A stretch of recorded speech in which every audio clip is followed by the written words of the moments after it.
All right, sports fans, let's talk about the fourth tenet of hand combat. All right, my fourth tenet. All right, so as I mentioned earlier, especially for you military types out there, you know there's three tenets of combat: speed, surprise, violence of action. Pretty popular as far as CQP and things like that are concerned. But I've added a fourth one. So let me kind of give you a little bit of background. What this fourth one, its origins are from. So when I first went into the Army, which was, a long time ago, 1981, I was in the 82nd Airborne Division of the Infantry.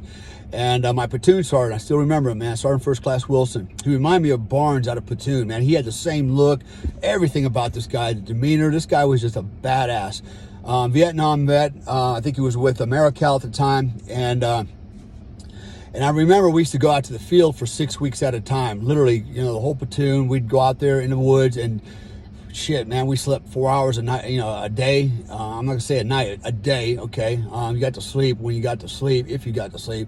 But we spend all our time walking around carrying rucksacks on our back, digging foxholes just to fill them back up, fire maneuver, it just, on and on and on and on. We did what infantry guys are supposed to be able to do. And I remember one day, something he said that, still resonates with me today. And he told us as a unit, he said, listen, the most important thing an infantry platoon in contact must maintain and cannot compromise, that is momentum. In other words, when you're moving forward, you have to keep moving forward. You cannot stop and get into a decisive engagement, because it could end, you could be, shot and pinned down right there where you are and shot and killed, or you could be forced to retrograde. Think of the movie Hamburger Hill, where the guys were always fighting up the hill, right, in Vietnam, the freaking mud sliding up and sliding up. They had to maintain that momentum going up, even though they might have had to stop.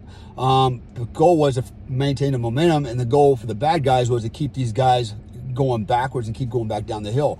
So momentum is very important. Always having that constant forward pressure, imposing your will, so to speak. So in the other segments, I talked about, first of all, I talked about speed, I talked about surprise, I talked about violence of action. The fourth tenet is momentum. Once you're engaged, man, you've got to impose your will. You got to keep moving forward. If you start moving backwards, or you stop, guess what? You've lost you're no longer imposing your will. You've lost the imposition at this point. Now it becomes a decisive engagement. It's going to come down to who's the better fighter, who's the better tactician, who's the better strategist, okay? Who's got more willpower, if you will. So when we talk about street fights, most of them are over pretty fast, okay? And it's going to happen because it's going to end really fast, because somebody's going to get a good shot in and the other guy's going to go down. Or there might be multiple, you might be fighting multiple adversaries. So you want to keep that momentum, that forward pressure. You want to impose your will on this guy, okay? Basically shoot. Be aggressive, be fast, be first. Surprise the guy with everything you're doing, and keep putting pressure on until he's down. Just like I mentioned in the last video, in the number 3, what I did to one of my opponents in a fight out in a trailer park. Sounds kind of stupid, right? In a trailer park, but yeah, it was a trailer park. So anyways, speed, surprise, violence of action, and momentum. Keep that forward constant pressure. And also remember, you've got to keep your opponent in your OODA loop. What is your OODA loop again? Observe, orient, decide, and act, okay? Make that guy observe, orient, decide, and act. And while he's trying to make these decisions, trying to analyze what's going on, and trying to come up with a quick plan to fight back, you're already beating his ass, okay? You're already imposing your will.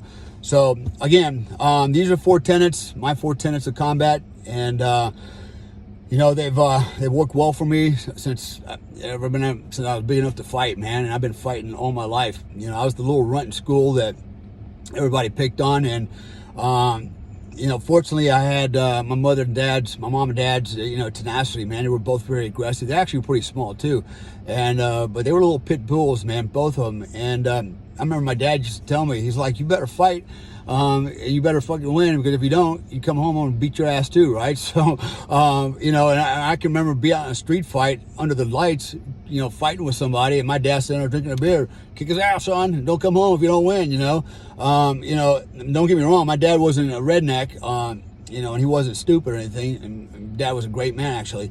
But he knew that if I'm gonna grow up, I got to be tough. I was really little for my age, and he knew that if I'm gonna survive in this world, I got to be able to fight, and stand for myself. And so that's how that was kind of like my life growing up, and I kind of acquired a taste, a liking for combat. I love boxing. I love MMA. I love kickboxing. The martial arts. I mean, I just love fighting. I'm not afraid of it. And there's many aspects of it I like. It's not just the combat. It's not just the challenge of fighting an opponent and putting your skills to test against theirs. It's also the fitness that goes with it, the dieting, everything that goes into being a good fighter. That's, for me, was very intriguing. So I'm 58 years old. I still I still do some bag work. I still do a lot of shadow boxing. I still do a lot of visualization and review my techniques, or rehearse my techniques mentally, so that I'm always prepared. But I'll tell you one thing for sure. I fear no one. That sounds kind of dumb because I'm the guy that will tell you that the guy that's fearless is an idiot, because he's too dumb to realize how much trouble he might be in. The courageous guy knows how much trouble he's going to be in and will still stand to fight. So I am courageous in that respect, but also I'm really not, I guess, put off by anybody. I mean, if you fight with me, you start a fight with me, you can believe it's going to happen, and I'm going to enjoy it. I'm going to kick your ass, or I'm damn sure going to try. My mindset is such that I'm not afraid to go anywhere. Doesn't matter how many guys are there, who they are, if they're drinking, I'm just not put off by that. I'm that confident. It doesn't mean I can't lose. I know I can, but I'll tell you, it makes a big difference when you have confidence going into a fight than when you go into a fight when you're scared.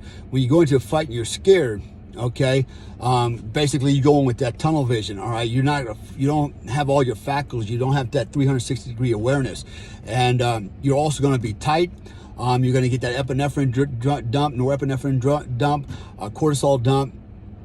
But you really, you're gonna want to impose or use your large motor skills, right? Your big muscles, your legs, your ass, your back, your shoulders, man. You want to deliver power, because that's part of the fight or flight reflex, which is actually not what you want to do. You want to basically deliver your fast punches, your light punches, and you want to rely on not so much gross motor skills, because they'll slow you down, but you want simple motor skills. All right, for example, fine motor skills like being able to use your trigger finger to shoot a gun, being able to hand-eye coordination, be able to work that in there.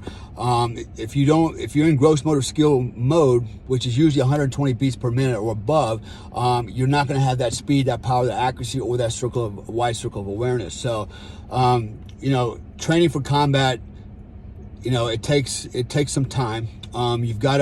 It's not enough to practice it, by yourself and going through the motions.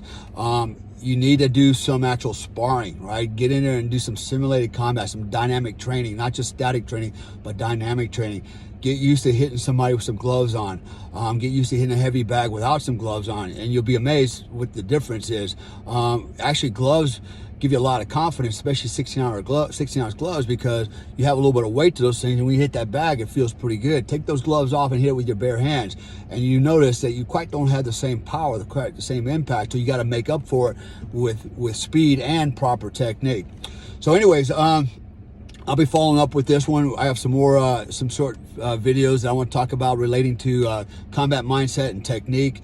As I mentioned in the first segment, I want to talk about OODA loop, Cooper's color codes of readiness, principles of offense, principles of defense, and principles of readiness. So, hit the subscribe button and, follow me. And I got lots and lots of information I'm going to be putting out. And I'm starting to build my library, just because I have a lot of skills, a lot of knowledge. And I'm not saying I'm the know-all, be-all, be-all, know-all guy, but I do have a lot to share with you. I've got a lot of experience. And if you want to learn something, let me be your teacher.